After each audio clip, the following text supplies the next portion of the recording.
Burn up the new food.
I was waiting here like a good boy.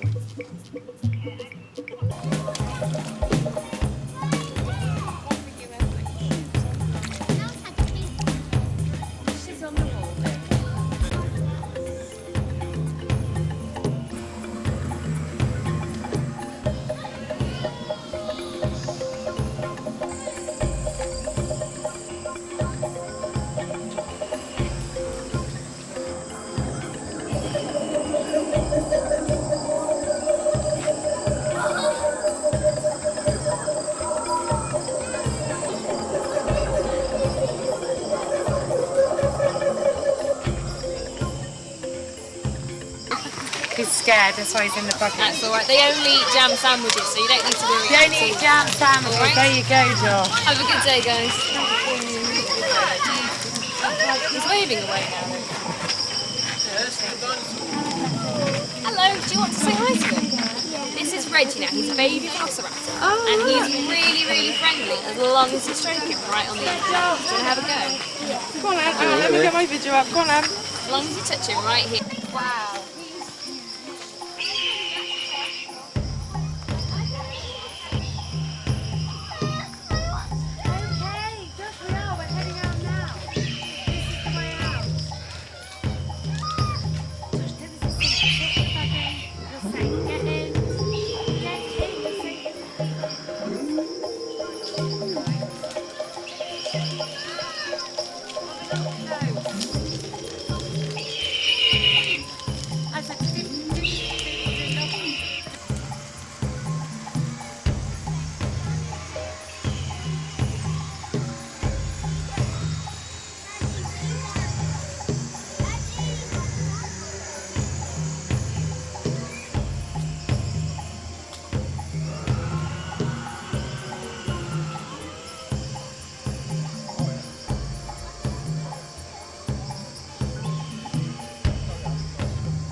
bones which make them excellent diggers.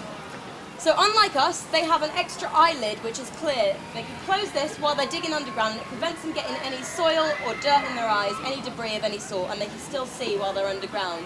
As well as this, they have the unique ability to close their ears while they're digging, again to stop any debris getting in. You might also notice around their eyes they've got quite dark patches.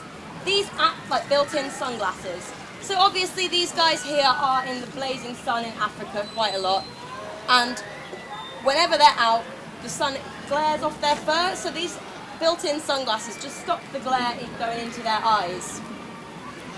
As well as this, they've got a black tip on the end of their tails, and that helps them identify each other as meerkats and not predators.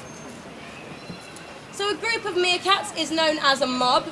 Our largest mob here at the park is this one. This is our breeding group of 13, led by our dominant female, Marula, who's sat over there, looking very cheeky indeed. She is also our oldest meerkat. So, a mob of meerkats consists of one breeding pair and most of their offspring.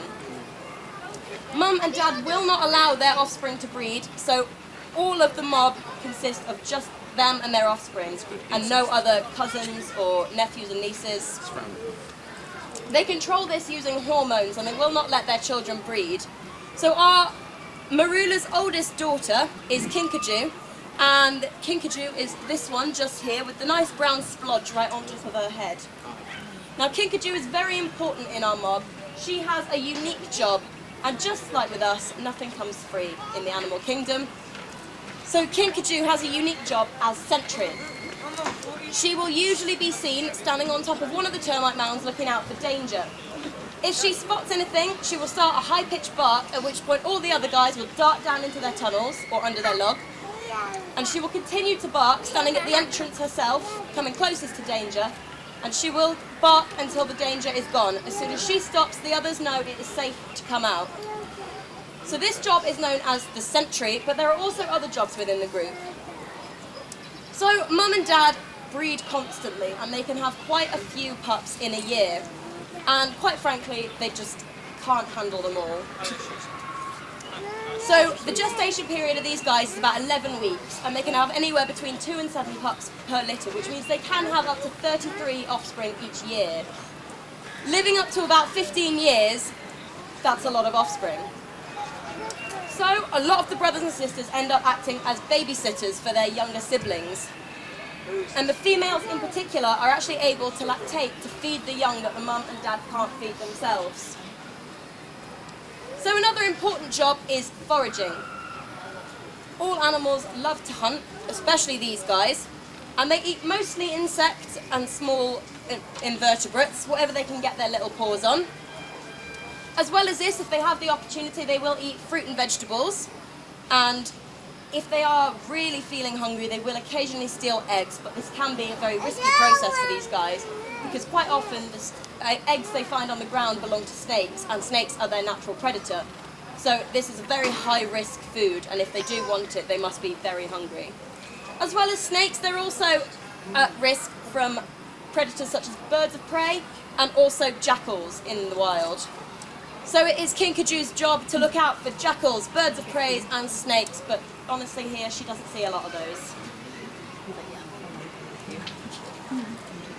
So these lemurs live in very complex tunnel systems.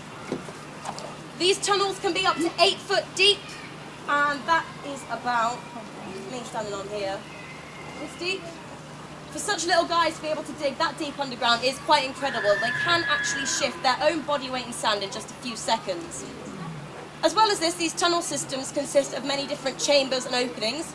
They've got mounds on top of the ground so they can identify them when they're, when they've been foraging and they come back and they're like, is this my house? So the mounds tell them that that is true. They've also got bolt holes for if they do spot danger, they can get down instantly. As well as this, they've got sleeping chambers and toilet chambers. And what's really interesting about these guys is that they will not urinate in their bedroom and they will not sleep in their bathroom, which I think is very hygienic. Personally, I like that. I like you guys for that. So the IUCN classes these guys as least concern, which is fantastic. It means that we as humans have not destroyed their habitat enough for them to be vulnerable or endangered. So, although they are at least concerned from us, they are still at risk of predation from other animals, as I mentioned before. But fortunately, their habitat has not been destroyed too extensively.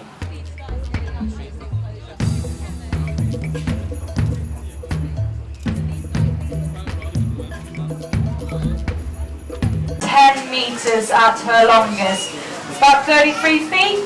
So if you take a look at the rope above your heads, it is the length of that rope. So thankfully for me, we don't have one here of that length.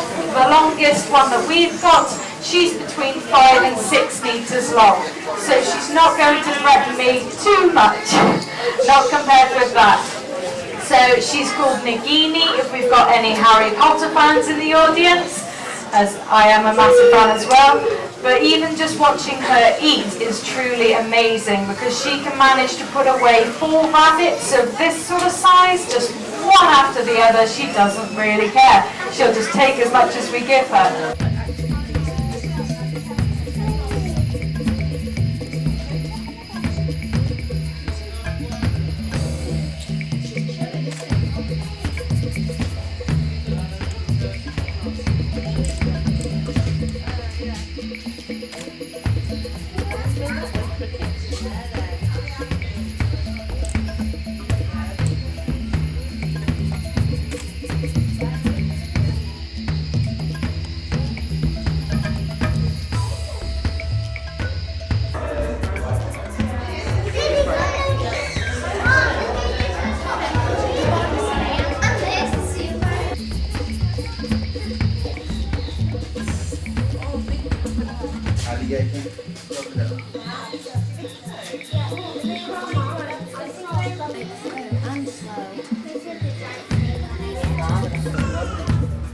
There it is in the corner, under it.